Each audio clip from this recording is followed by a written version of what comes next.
Oh, ladies and gentlemen, hello there, and welcome to another edition of the NXT 205 Live NXT UK recap show right here on FightfulSelect.com. And I am Mr. Warren Hayes. That's right.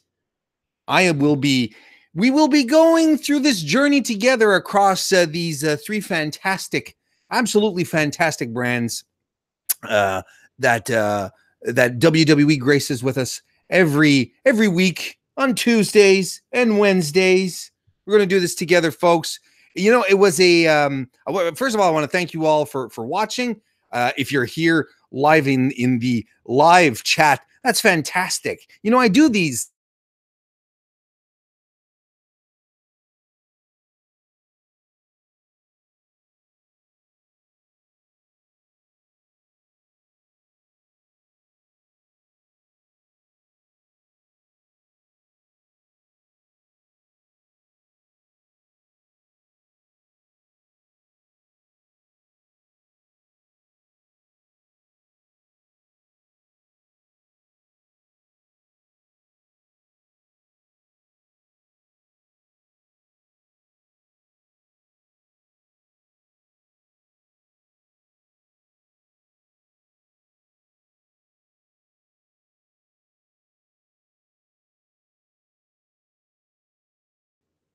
Okay, we're fine. Apologies for that. It would appear my internet literally skipped. I'm really sorry. I think let me just make sure here. If you wouldn't mind giving me a quick second. That's what happens when you do live stuff, right? The unpredictable can happen. Hang in there. Let me just make sure. Okay, I do believe we're back. We're back. Okay. Wow. All right, that was unexpected. Okay, so apologies for that, everybody. Okay, so I was talking about the brands. It was a good time. It's a good time to be a FightfulSelect.com member, because you guys know what's up. You know that there's nothing but fantastic stuff here. I mean, you get all your news and scoops over at Fightful.com, but here, this is where you get your extra meat on the bone. Steven Jensen over the weekend, who does the Weekender. You have Sean just earlier in the day today. Every Wednesday, he does the Fightful Report, the mothership of Fightful Select. Then there's me. Have you checked out our retro pay-per-view review of Valentine's Day Massacre? Sean and I? Woo, that was a lot of fun. We're going to have more of those coming up as well. You can trust me on that. Anyway, I want to thank you for hanging out here. And I do these live. After the Wednesday block of programming, guys. So, if you're watching this in the future and at some point you're like, yeah, I'd like to come see this, hang out live. Oh, feel free. But otherwise, regardless, we're just really glad that you're around. Man, it was a fun time over the past couple of days to be a fan of WWE's underbrands, or I don't know how you call them, non-main roster brands. That sounds maybe a little better, right? Because there was the Worlds Collide tournament that was broadcast this weekend. It was they shot a lot of content during the Royal Rumble Access, including the tournament. We've got more matches that will be popping up on NXT UK as well over the next couple of weeks. But here, I don't know if you guys had a chance to take a look at it, but we got some quality matches. Like some absolutely quality matches during the tournament. At least the matches that they broadcast. They didn't broadcast the whole thing. But Drew Gulak and Jordan Devlin, that was amazing. And you have to take the time out of your day to go watch Velveteen Dream and Tyler Bate in the finals. Ooh. There's a lot of people who are going to sleep on these matches because it wasn't well promoted. But man, you got to go check these matches out. And of course, there was halftime heat during the Super Bowl. You kidding me? That was a fantastic match. I did not expect the guys to work that hard like that. I knew they were going to work hard, but that hard? And my main takeaway from that match was how lit Aleister Black was. He was pumped up. That was a lot of fun. So it was a good time to be a fan of the brands. Lots of good stuff coming out of 205 Live, NXT and NXT UK. Makes you feel good. Gets you in the fuzzy feels when you're a fan. So let's get right to it. We're going to start talking about our shows here this evening. 205 Live. Let's start with that. We start the mic. We start the evening off with a match. It's fine. I'll get through it. It's okay. I'm not having a stroke just yet. Mike Kanellis versus the Brian Kendrick. Maria Kanellis comes out as well, and she's on commentary. She joins the commentary team, and they spend the majority of the show discussing how Mike Kanellis is a bit on a losing streak, where he's not quite able to perform at his tip-top expectations. Probably setting up. Maybe there's something that they're settling as far as an angle goes, giving him a little bit of a direction. Why not? But it was definitely some foreshadowing as to in regards to the result of the match tonight. They start off with a lot of reversals, in and out of some locks. Finally, Kanellis shoulder blocks Spanky down. He taunts Kendrick and gets a punch in the mouth for his trouble. He rolls out of the ring. Maria leaves the commentator's table to motivate her man. Get him back into the ring. Kendrick clotheslines Kanellis back out, though, and Maria's still hanging around. Kendrick goes to use the commentary table to his advantage, but Maria just drapes herself over it, screaming, "No, don't do that to my man!" So he backs off, which leads us into Kendrick trying to go for sliced bread off the apron, but Kanellis reverses it into a back body drop. He tosses Kendrick into the ring post, gets back in the ring. Kendrick beats the 10 count. And then Kanellis slows things down considerably, goes for some ground and pounds, hits a suplex on Kendrick, covers him, but only gets 2. A very slow, methodical pace ensues here. Basement dropkick causes Kendrick to roll out to the floor. Kanellis goes after him, but gets whipped into the post with a great sell. Like, he sold that amazingly. I think it was like a ball in a pinball machine. You remember those? Kendrick fights back with a back elbow, a kick, but eats a lariat from Kanellis. Suplex is reversed into the captain's hook, and Kanellis reaches the bottom rope with his index finger that basically acted like a hook. Oh, the irony! The irony. Kicks by Kendrick follow, covers Kanellis for 2. Then Kanellis hits a super kick, follows it up with a fireman's carry Michinoku driver, covers Spanky for 2. Then hits a spine buster, which only gets 2 as well. We get towards the end of the match here where Mike Kanellis goes for his finisher, but Kendrick reverses it into sliced bread number 2. Gets the pin for the win. Maria doesn't look quite pleased here. You know, she sort of looks at the looks around. She looks disappointed at first, but she gets in the ring, and she gets in the ring. And she looks displeased at first, but then she sort of strokes his beard.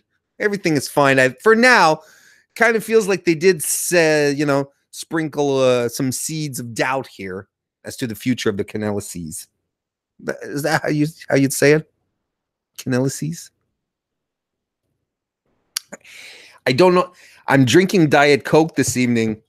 I ordered pizza I ordered pizza, and with the pizza we had 4 drinks. And they asked me on the phone. They said, "What are the 4 drinks? Well, what 4 drinks would you like?" I was 2 Coca-Cola, 2 Cokes, 2 Sprites. I open up the bag with the drinks in it. 4 Diet Cokes. I said 2 Cokes, 2 Sprites, 4 Diet Cokes is what I get. This is the kind of stuff that I'd give if I had a roommate. This is the kind of stuff I'd give them, because I don't like this stuff, but it has to be. You have to drink it. Anyway. And so there we go. So that was the first match. I mean, it was okay. It was an okay opener. Not a problem. We get a recap on Arya Daivari, who's clotheslining Hideo Itami. And why did he do it? Why'd you do it? Why'd you do it, Arya? Why did you clothesline Hideo Itami? Was it because he's leaving the company? No. Because he was the only person who kept looking after Hideo. And Hideo was, he's always dropping the ball, right? So,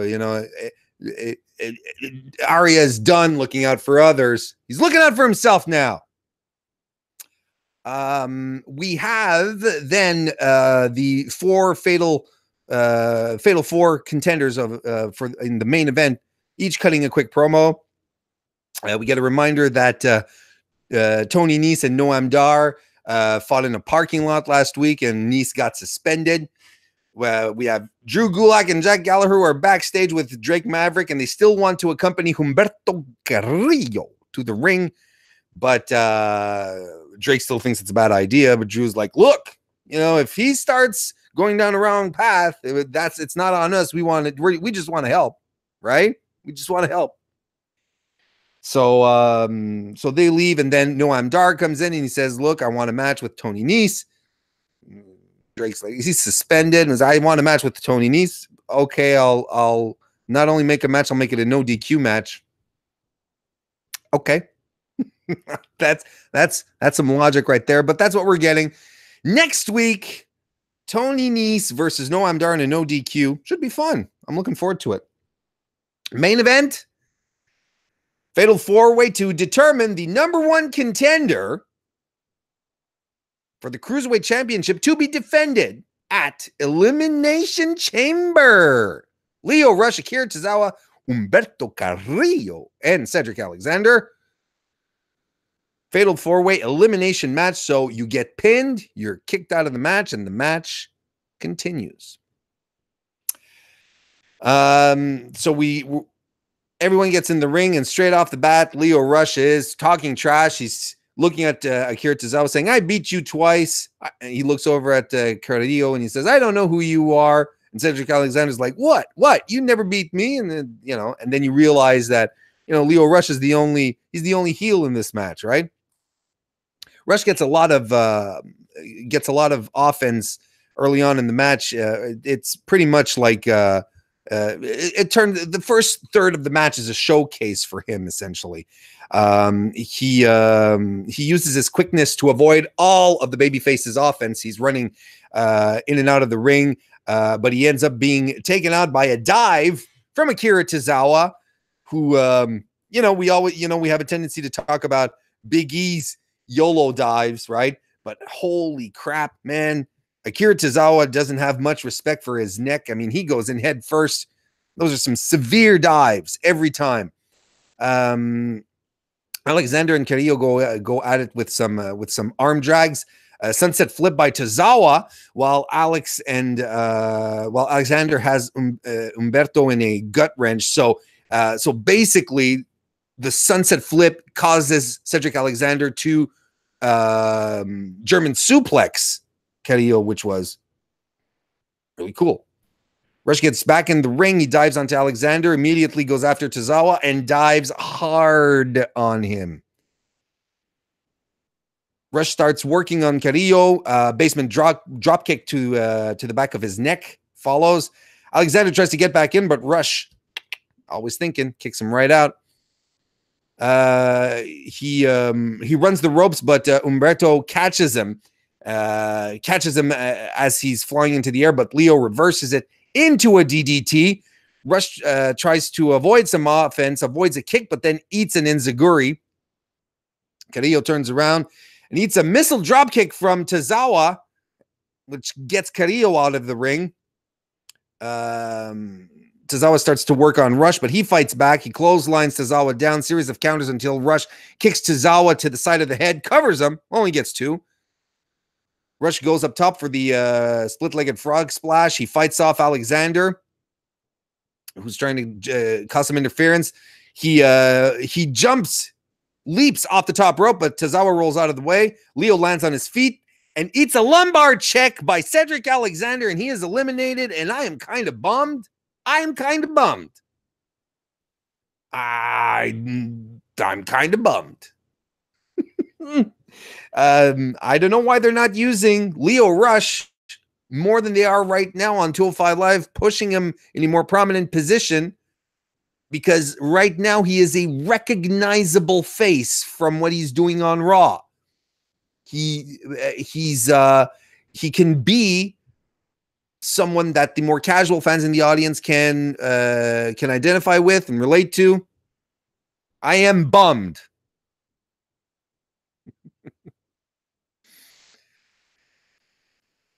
So Carrillo comes in with some combination offense on Cedric Alexander. He does a lucha arm drag off of Alexander, but floats into Tozawa, who actually eats the arm drag, which was a nice, smooth move. Carrillo tries to powerbomb Tozawa, but Tozawa reverses a Hurricane Rana into Alexander. And they into a sunset flip, and then he flips him forward into a kick by Tozawa. Alexander then flies with a springboard clothesline. He sort of slips off the top rope, and I'm not sure how intentional it was. He forearms Carrillo, but Alexander lands awkwardly and hurts his knee. I think this was work, because Cedric looked okay, but yeah, he did slip a bit, but you know, it added a bit of drama with the leg tweak. At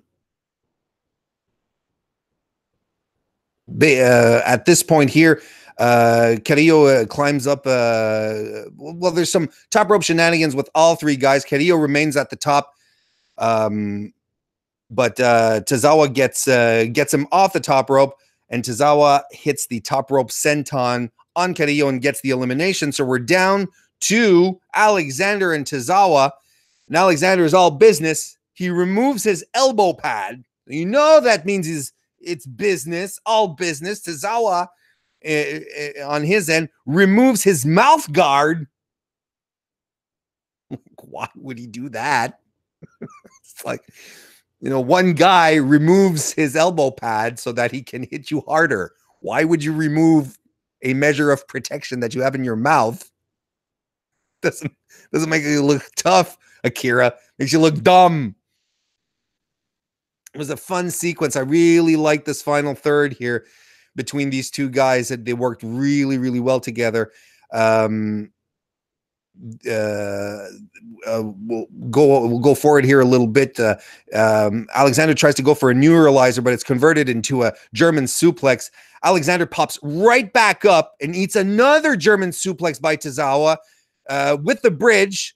So obviously we get the pin here, and Alexander kicks out at 2.9. Tozawa stomps Alexander, goes up top, but Alexander rolls out to the apron. They tried to suplex each other on the apron, but Alexander hits an STO right on the apron there. Back in the ring, a Michinoku driver covers Tozawa, only gets 2. Cedric goes for the lumbar check. Tozawa reverses it, trying whatever he can to avoid the move. I really like this spot this moment because it really looked like Akira Tozawa was doing everything he could to not get himself into a position where he's going to have to suffer the lumbar check. He's like moving around, keeping Akira off balance, and not Akira, sorry, Alexander off balance, and it didn't look very polished, and that's okay. Like it didn't look smooth. It looked real. You know what I mean? It just felt that he really was trying to keep Alexander off his game. This was a lot of fun. It was a nice sequence. So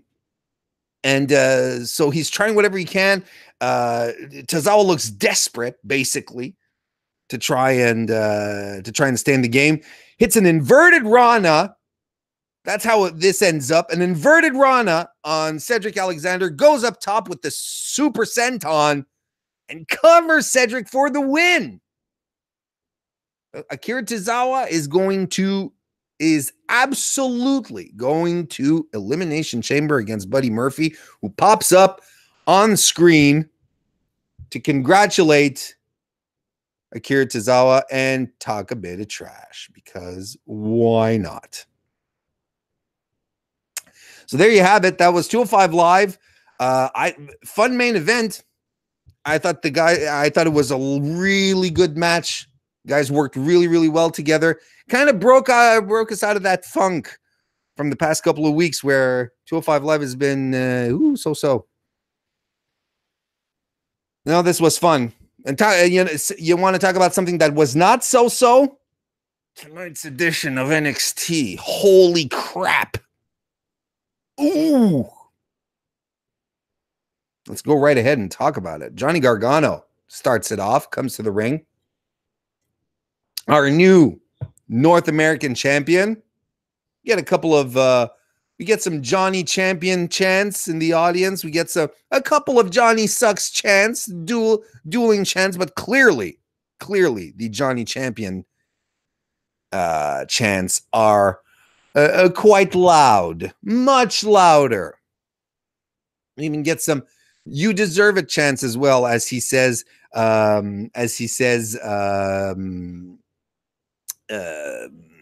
that it feels good to be champion. And he says, you're right, I deserve it. No, we deserve it, because at TakeOver Phoenix, we were validated when I won this. I am your NXT North American champion, and I am proud to say that Johnny Wrestling is back. Cue music! And the champ comes out. Champ! You get it? That's funny. And he comes out and he says, look, Johnny, I'm not here to take away from your moment. We already showed the entire world what I already know, and that is that you know how to follow, and you follow the champion's lead. We're both holding titles. We own the world. This is the dream we used to have, Johnny. You and I holding all the gold. This is our moment. It's no longer my moment. It is our moment. Chance of DIY, of course. Who doesn't want dark DIY? Let's be frank. Well, I'll be Warren and you be whoever you are. Let's be honest. That's what we want. But no, says Johnny Gargano. He says, no, this is not our moment. The only reason I came out at the end of the show was to demonstrate that Johnny Gargano will never need Tommaso Ciampa. And you kind of wonder who is Johnny trying to convince here? Does he really believe that? Not quite sure he believes that, but then out comes Velveteen Dream, and he is wearing his getup was fantastic. He had one of these Oriental long shirts. It looked fantastic. I'm really jealous. I'd like to be able to pull off that kind of look, and it just wouldn't work. I'd look goofy, which is why, wearing these cardigans are much better.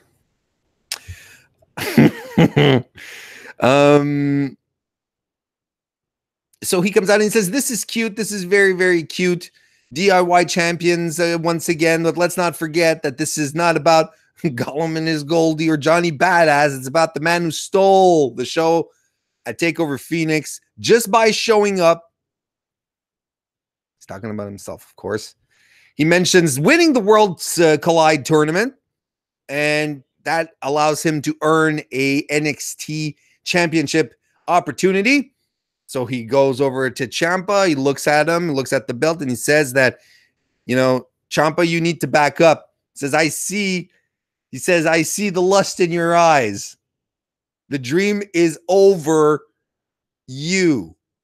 I don't want you. And there's a lot of tension going on there. Whew. Whew.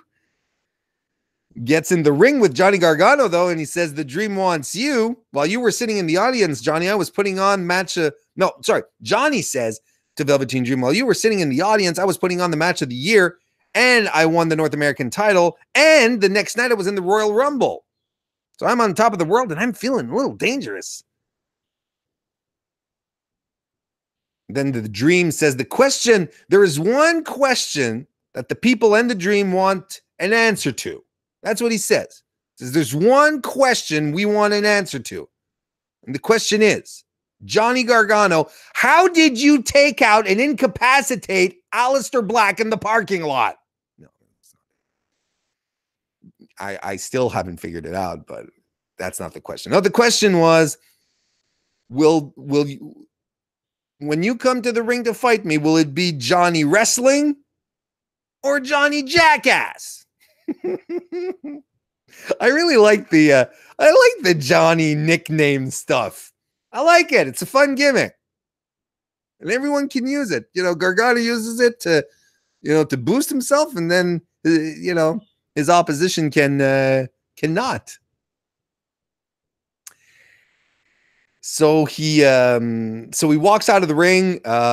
Johnny does, and he's looking a little concerned. He stands next to Ciampa, and he sort of has this look of concern as Ciampa walks away. He says, "Did I just make a mistake? Did I just?" Our Johnny is still very conflicted. So he's just making, he's not sure he made the appropriate decision, the decision here. So yeah. There you go. Next match that we have on our card this evening is Jackson Ryker versus Mansoor El Shahail, who was the guy from the first Saudi show who had popped up with they had shown off the first 3 or 4 Saudi trainees or graduates from their training camp. And you remember the guy? Because I had watched that Saudi show, and I remember looking at this guy, and he just grabbed the mic, and he was golden, and he's super charismatic. Like, wow, this guy has something, and here he is, on NXT TV, on a match against Jackson Ryker of the Forgotten Sons. And you know how this is going to go. Basically, Jackson Ryker demolishing him. It's an exhibition match for your boy Ryker, who basically dominates with some big knees. Of course, Ryker is accompanied by Sanity Jr. He sets Mansoor up with a tree of woe. In the tree of woe, and clubs him across the chest. Mansoor goes up top to Mansoor goes up top and flies off with a double axe handle, but he eats kind of a spear or like a shoulder. And the match ends with a sit-out power bomb. That was a quick one. Mansoor loses his first match, but he never had an opportunity to lose his last name. He premiered without a last name. Just Mansoor. So at least he'll never lose. You can't lose what you never had, right?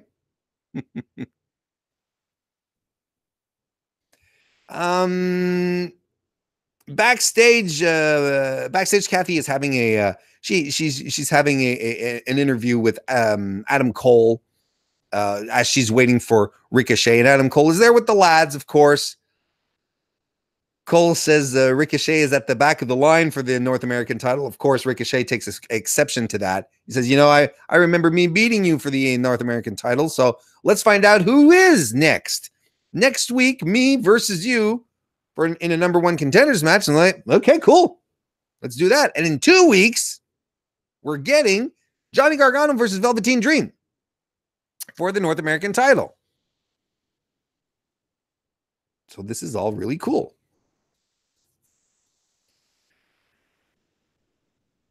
Okay. Whew. Okay. Getting a little hot here because Drew Gulak is on NXT TV here.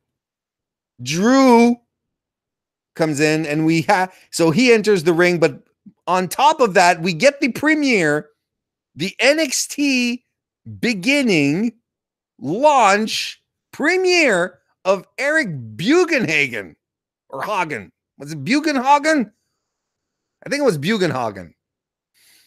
who comes in air guitaring, air drumming to a sound-alike of Owner of a Lonely Heart. And he's got the mustache, he's got the tights, he's got the headband, and he's screeching that falsetto screech that most hair bands from the 80s would do. And he's playing keyboards. Look, I wasn't sure what I was looking at, but I found it entertaining. I found it to be entertaining. And Drew Gulak's face throughout this entire presentation here was absolutely priceless. He just stood there in complete, utter, it was a combination of dismay and disgust. It was so good. So basically, this isn't much of a match. We thought we were going to get a match here, but this was actually a setup, and we didn't know that at this point. Drew gets in control on Bugenhagen early on with some slams, a snap suplex right into a cover for 2. Bugenhagen fights back with some strikes of his own. They try to get one up on each other, and it ends up with Bugenhagen getting Drew Gulak in an abdominal stretch, and he air guitars Drew Gulak as he's in the abdominal stretch. And I popped.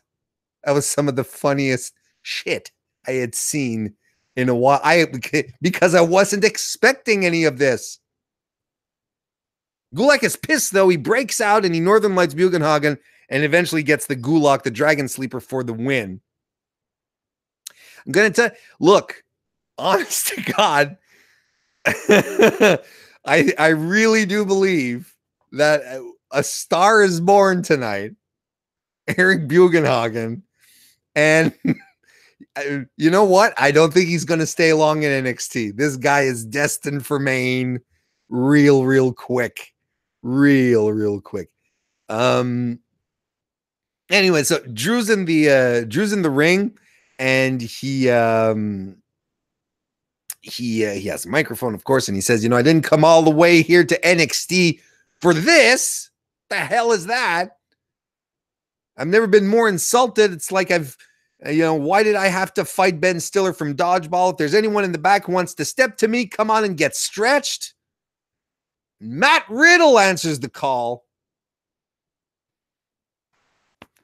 Whew.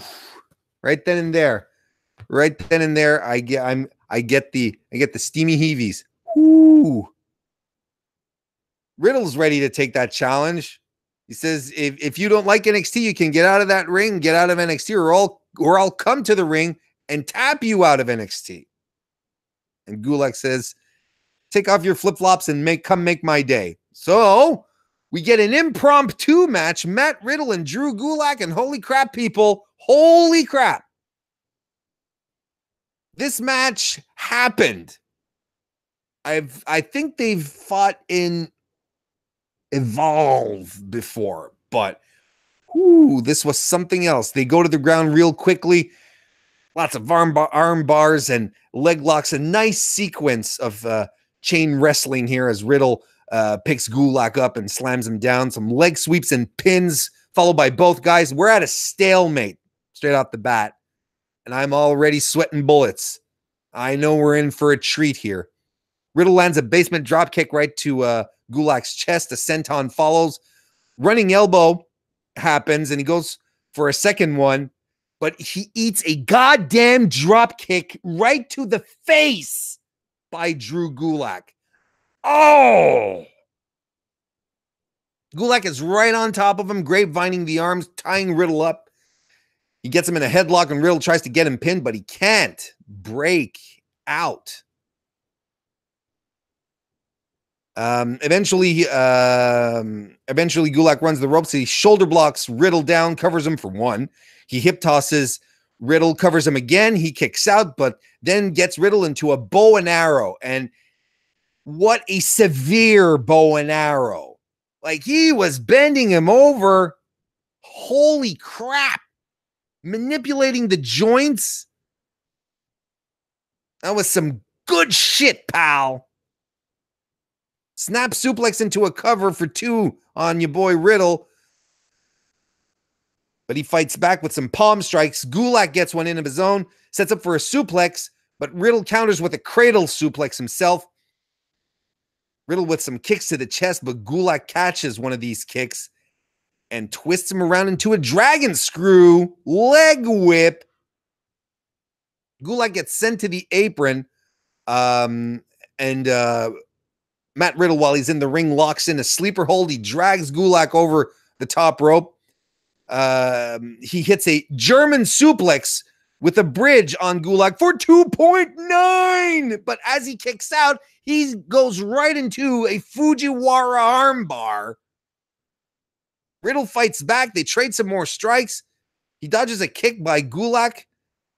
But Riddle ends up deadlifting Gulak into a powerbomb, just flips him over, kicks him in the face, covers Gulak for 2.9.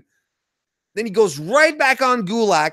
Sequence of elbows to the side of the head, not exactly what he did to Cassius Ohno at TakeOver, and locks in the Bromission for the win. This is an instant match that you have to put everything down.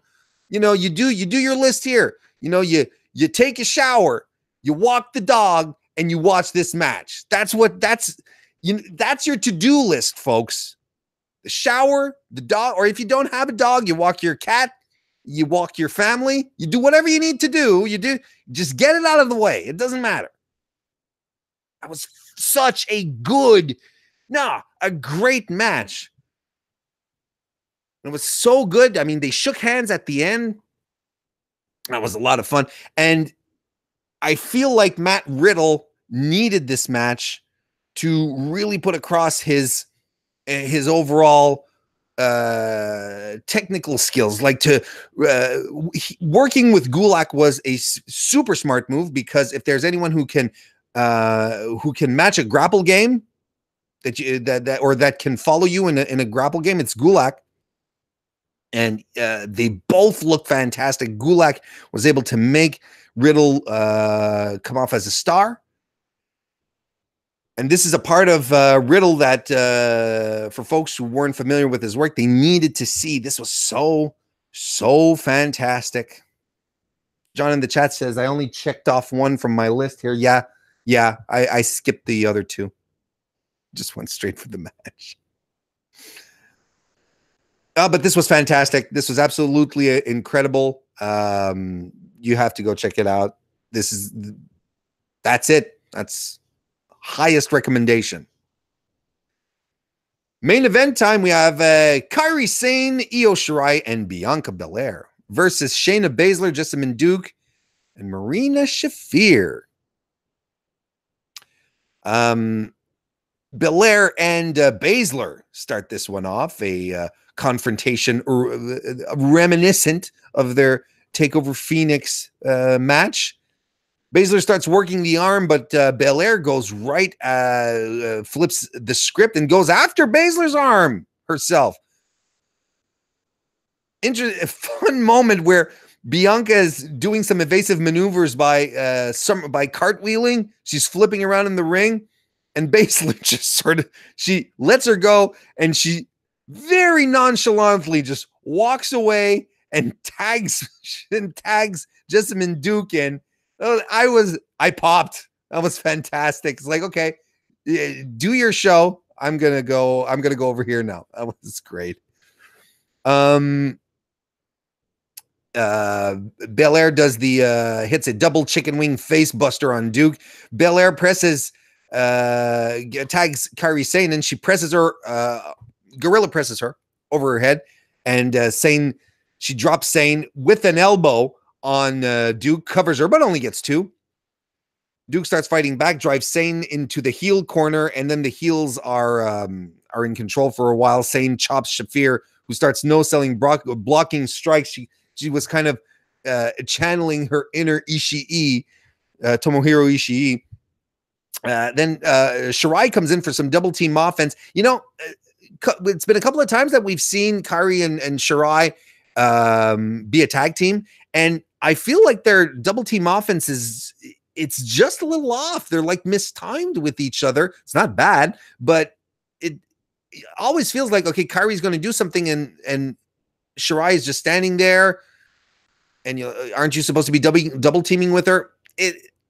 I noticed that last week, and it happened again this week. A little off, but I mean, it's nothing egregious. It's just like, Shafir gets back in control, and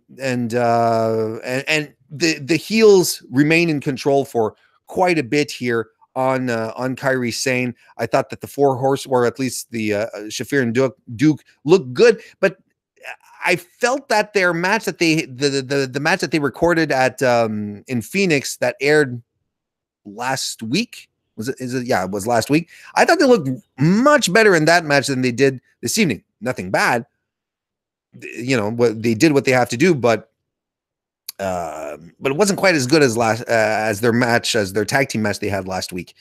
Eventually Kairi Sane makes the hot tag to Shirai, who drop kicks Baszler, smacks the shit out of Shafir. Double knees on Shafir and on Baszler, who are in opposite corners. 619 on Baszler follows. Springboard drop kick on the champ, covers her but only gets 2. Kairi gets tagged in, goes up top for the insane elbow and hits it, but Shafir breaks the pin up. Belair then is tagged in, knocks out all of the horsewomen, and she hits the KOD on Baszler, but both Shafir and Duke break up the pin. Shafir and Duke end up on the outside. Kairi dives off the top rope with a cross body block to the outside. Shirai then comes in and moonsaults onto Baszler and gets the pin. The story here is that Bianca Belair wasn't she wasn't all that thrilled, was she? She was like she was didn't seem too enchanted at the idea that that Shirai got the pin, and Shirai is doing the belt hand signal. I mean, technically she did pin the champ. She's probably up for a shot now, but Bianca wasn't all that thrilled. She didn't think that was all that cool. I find that very interesting. That's an interesting it's an interesting angle to bring in here. And I mean, if it's an under feud, if it's a feud between the women that doesn't necessarily involve the belt, that can involve stakes for the belt, but doesn't involve the belt, well, I'm 100% for it, because we need to have the women feuding for it. Your women's feuds don't always have to be exclusively for the titles. They can feud for other reasons. So that's good. This was a fantastic edition of 205, not 205 Live, of NXT. I thought it was great. So much good stuff. It was a fun show. Main event was a lot of fun too. It was really good. NXT UK, folks. We're going to dive into the Brits here. Mark Andrews versus Ligero started this one off, and man, woo. I mean, we just finished a great episode of NXT, and this is your curtain jerker here. Holy crap. This was a fun match as well. Commentary is putting over the fact that Mark Andrews could be branching out of tag team competition, which is odd because you kind of think that they'd want to, keep their tag teams around a little, give the tag team champions some competition, or maybe it's just, talking and speculation. Lots of arm bars and hammerlock reversals to start here. Evasiveness, lots of evasiveness, a good fast pace. Pin reversals at 1. They do a whole series of them where they just get 1 counts on each other. And this goes on for quite a bit until Mandrews gets a crucifix pin on Ligero for 2. That got the crowd to pop. That was a lot of fun. It was a great way to start. Andrews with some arm drags. He runs into Ligero with an elbow. Ligero hops up on the second turnbuckle, but Andrews hits a so-so Hurricane Rana off the ropes. Didn't really get, when they say he didn't get quite all of it, well, he barely got any of it here. And he covers Ligero nonetheless because he fell off. So only got 2. There's a sequence that follows on the outside that where Ligero is trying for a Rana, but Mandrews cartwheels out of it and lands on his feet. And this whole sequence ends with Ligero hitting a somersault senton off the barricade onto Mark Andrews. Back in the ring, Ligero hits a stunner on Andrews, covers him, only gets 2. Ligero chops Mandrews down. They trade some strikes, and Andrews, with some sharp and some quick offense, hits the Stomp 182. Standing corkscrew moonsault covers Ligero, only gets 2. Ligero avoids some of Andrews' offense, hits a pump kick. Mandrews runs the ropes, dodges a kick, counters with an enziguri. Suplex attempt is reversed into the Stun Dog Millionaire by Mark Andrews. Ligero rolls to the outside, and Andrews follows with a dive. We get back into the ring. Ligero gets his groove back and pump handle face slams Andrews, covers him for 2. Ligero puts Mandrews up on the top rope. He Hurricane Ranas, and Mandrews lands on his feet. And Ligero doesn't realize it, and he gets hit with a reverse Rana, covers Ligero for 2.9. Shooting star press by Mandrews follows, but Ligero lifts his knees, and boy, oh boy, does Mark Andrews land hard. Oh. Match comes to an end when Ligero hits the C4L. This was a cool fight. It was a lot of fun. Great way to start, and man, after watching 205 Live and NXT and the groove that those shows were in, it flowed very naturally. It was a good showing by everyone here. We got Lorcan and Birch who cut a promo because they're going to be facing the Grizzled Young Veterans, Zach Gibson and James Drake, in a very short while. So Lorcan and Birch are going to be challengers for the NXT UK titles. That should be a barn burner. Then we catch up with Pete Dunne, who was outside the arena gingerly walking with his NXT UK title around his draped around his shoulder. And he says he's ready to face Walter. He's not afraid of anybody. He doesn't fear anyone. Next, we have Candy Floss facing Zia Brookside. Look, lots of technicolors in the ring right now. They shake hands. Lots of sportsmanship tonight. Andrews and Ligero, they showed a lot of respect to each other as well. I guess it's good, right? Sportsmanship is important. Brookside takes Floss down quickly, but Floss reverses the situation into a head scissors.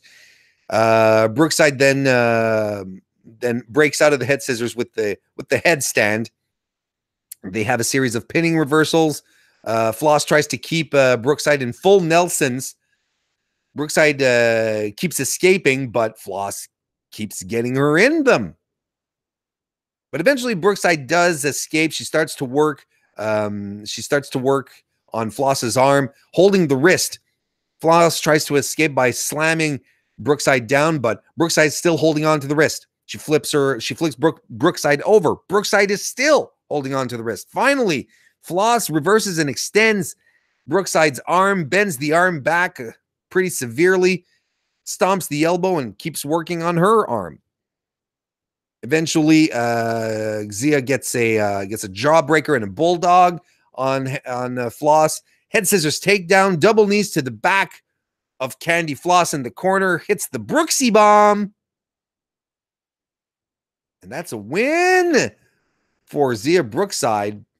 But after the match, the queen herself, Rhea Ripley, runs in and attacks both women. Ripley gets Brookside into her standing cloverleaf and starts airplane spinning her. It was so cool. And just when you think there is no more hope, Toni Storm runs in for the save. She hits her one of her patented headbutts on Rhea Ripley. She staggers back and she goes for another one, but Ripley pulls Brookside between them, and Brookside eats the headbutt, which allows Rhea Ripley to hit Toni Storm with the Riptide. There are just bodies everywhere, and who's standing tall? Oh, so very tall above them all. That's right. That's right. It's Zia Brooks. Not Zia Brookside. It's Rhea Ripley.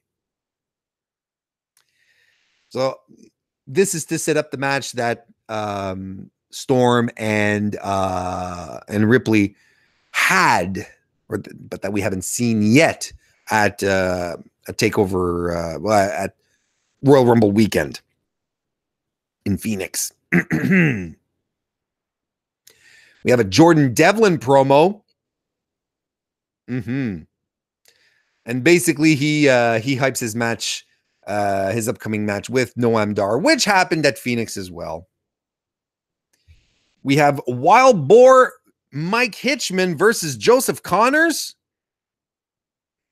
You know, I remember them saying when commentary started, when they started the NXT UK brand, commentary put over the fact that Hitchman had lost his teeth in a bar fight in the somewhere. I don't quite remember, but he lost his teeth in a bar fight in England. Joseph Connors lost an ear in a bar fight in England. And here they are fighting each other. The men who lost body parts in bar fights. There should be some kind of weird stakes to this match. Winner gets his missing body parts replaced or something. Connors pummels Hitchman, some stomps, runs the ropes, and he eats a hell of a clothesline by Hitchman. Hitchman tosses Connors, hits a senton, and man, those Mike Hitchman sentons, they always look reckless. Connors rope hangs Boar's arm. He pummels him on the apron, and then he works him over with a chin lock as he trash talks. Boar chop blocks Connors from the front to battle back, and he hits an inverted senton on the middle rope, drops Connors to the outside, hits a frog splash off the apron to the floor. Connors then gets the upper hand with a jumping DDT, flipping over the top rope into a cover, but only gets two. He calls Wild Boar a pussycat. And Hitchman retaliates with a pop-up powerbomb. Connors hits a top rope sunset bomb, rolls through with another sunset bomb, and that sets him up for the don't look down, and that's the end. Joseph Connors wins. Connors looked really good.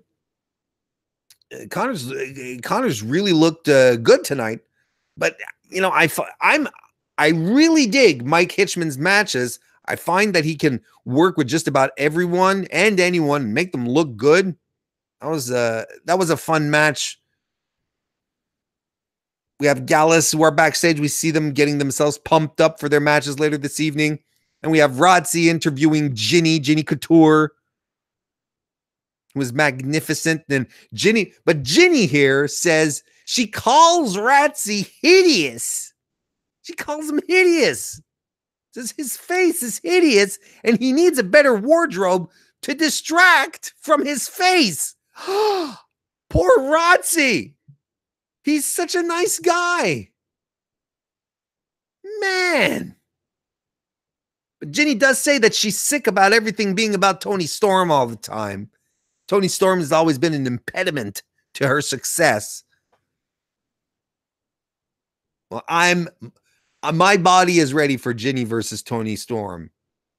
That's going to be a good. Joe Coffey got an exhibition match against Ashton Smith tonight. It was basically all Joe Coffey here, who shoulder blocks Smith to the outside, and Coffey hits a jumping charge onto Smith, who drives him right into the barricade. That's Joe Coffey's a big lad. That hurts. It has to hurt. Get a nerve hold back in the ring, but Smith breaks out. He ends up getting into a bear hug, but Coffey drives him into the corners, and then hits a real good old fashioned bear hug. But at least Ashton Smith isn't just like taking it. He sort of pushes back and starts wailing on Coffey's face to break out, which is good. If that's what we do with bear hugs, I'm okay with bear hugs, because that's what makes most sense. Coffey hits a pop-up uppercut, a European uppercut. Smith tries to fight back a little bit with a drop kick, a super kick, springboards off the second turnbuckle, but he eats a German suplex, and all the best with bells finishes it. Joe Coffey looking strong. They still want to keep this boy strong, and I think it's a good move. I still think Joe Coffey is a superstar. He looks like one. He carries himself like one. That was it's good to keep him looking strong. So as Joe Coffey leaves, the rest of the Gallus boys come to celebrate with him. And then he and Wolfgang walk to the back. It's Mark Coffey's turn up to bat against Walter. And you know, straight off the bat, that Mark is not going to be as successful as his brother tonight. You know. This as well is another exhibition match here, mostly for Walter. Put him over. I mean, he's no slouch. He's a big guy as well. Mark tries to go after Walter at first, but Walter, of course, no sells. Coffey avoids a first chop, but eats the other one. Walter pummels him. He falls to the outside. Walter goes after him, but he gets blindsided and gets him back in the ring and European uppercuts him. Even gets him in a bow and arrow, planting the boots, booting him in the back. Walter starts building some momentum, but Coffey stymies him. More offense by Coffey. He runs the ropes, hits a clothesline, but Walter no-sells. He no-sells a series of clotheslines, but Coffey ends up kicking him. But Walter's having none of this. He German suplexes him, gets a big right foot right in Mark Coffey's kisser. He sets him across the top turnbuckle, like across the top rope, and he delivers a hell of an overhead chop. He climbs up and he starts choking him out with his foot. Looked pretty savage. Looks good. Coffey falls to the outside. He body drops Coffey on the apron. Back in the ring, he forearms Mark's chest. Coffey tries to fight, but you know where this is going. Walter gets him with a drop kick, the jackknife powerbomb for the win. That's it. They have to position Walter as a big, strong, massive threat. They have no choice, absolutely no choice to do it. And because who is going to be credible enough to defeat Pete Dunne, now that Pete Dunne has pretty much run through, well, not all of the roster, but most of the roster. I mean, you put him in there with Jordan Devlin again, we'll get another fantastic match. And I mean, you know, Devlin did push Dunne to the limit when they fought a couple of months ago. But then again, I'm also very partial to Jordan Devlin, aren't I? I am. Ladies and gentlemen, we're going to wrap this one up. I want to thank you all for joining me this evening for another edition of the 205 Live NXT UK recap show. We will be back next week to do this. In the meantime, if you want to follow me, you can follow me on Twitter at Mr. Warren Hayes. And thank you very much for supporting Fightful. All you beautiful, beautiful Fightful Select members. It's the best way. It's the absolute best way to make sure Fightful is, to show your support for Fightful. That's the absolute best way. And spread the word. Keep telling people about Fightful Select. The more members we are, the more content will appear. It's fantastic. Guys, thanks again. And we'll see you next time.